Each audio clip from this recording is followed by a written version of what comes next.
Yo, what's up? So this video is going to be on the Xbox accessibility options and features.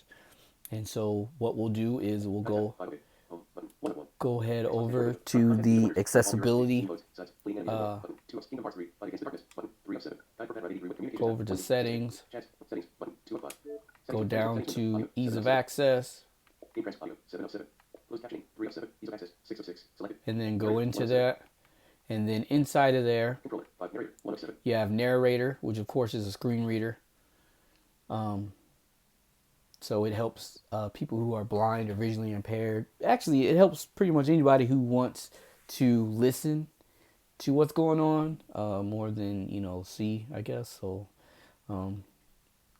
that helps out, especially though people who are blind or visually impaired.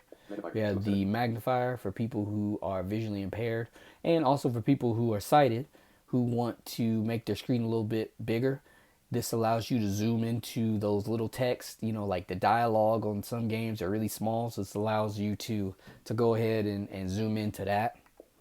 The closed captioning is for people who are hearing impaired or deaf, and that allows them to read the dialogue instead of hearing the dialogue in a lot of the different games, stuff like that. A lot of games also have this feature implemented into their own options.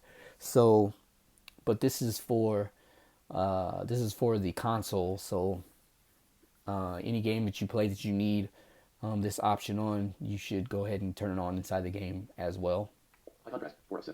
High contrast is for those people whose eyes may get hurt, or they may feel pain from looking at bright colors and stuff like that. So this allows you to kind of customize that so that it's as comfortable for you as possible.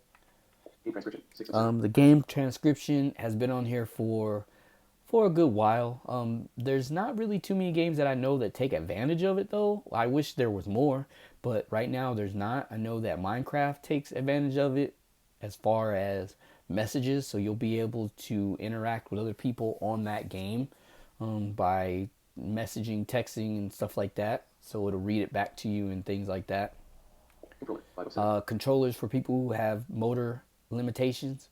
So if you're a person who needs to remap your controllers so that your trigger button is not an actual, trigger button, but maybe it's one of the face buttons, X button or whatever like that, you can remap your controller to make it more comfortable for you.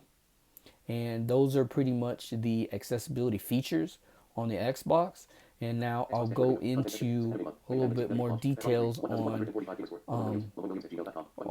what can be done through using those features on the Xbox. So for example, you can go into your friends tab and you can see what friends are online, how many friends you have online, and all that kind of stuff. That's totally accessible. Pretty much everything is accessible in the Xbox on the dashboard. So it's all accessible through narrator, unlike the PlayStation 4, which there are parts that TalkBack doesn't speak, but on the Xbox, narrator pretty much says everything.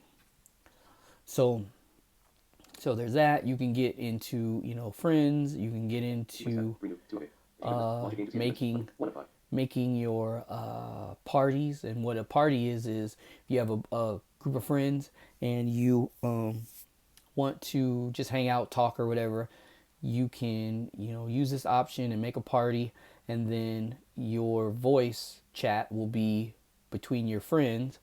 You can have tons of people in your party, and that's really cool. Also, another cool feature is that you can either play the same games together, or everyone can be playing separate games, which is really cool. And another feature that I've used with the party is to watch TV shows and movies with some of my friends online. And so we can all be watching the same movie and TV, and it's just like they're sitting next to you, while you're watching a movie. So it's really cool. Another feature is the achievements. So the Xbox has the gamer score, and every Xbox title gives achievements, and when you get those achievements, you get points, and it racks up your gamer score. Now, the gamer score pretty much is your score as a player overall. So, so if you, have a high gamer score, and that means that you probably played a whole lot and you do a lot of achievement hunting, which is really cool to do. It's pretty fun. Another thing that you can do is go into clubs.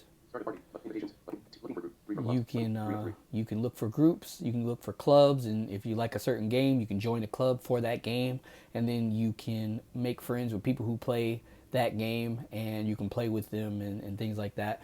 And the online Xbox community, like it's pretty nice.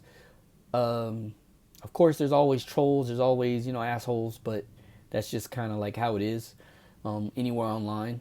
So you can meet friends, and you can get help if you're stuck in a game. You can play with them and all that kind of stuff. So so that is about the end of this video as far as the accessibility goes. I hope I've covered everything. If you have any questions though, be sure to leave a comment.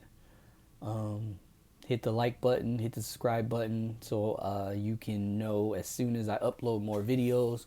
I will be doing in the future Gears of War 5, showing the accessibility in that, and also Madden 20 and Mortal Kombat 11. So catch you guys on the flip side. Peace.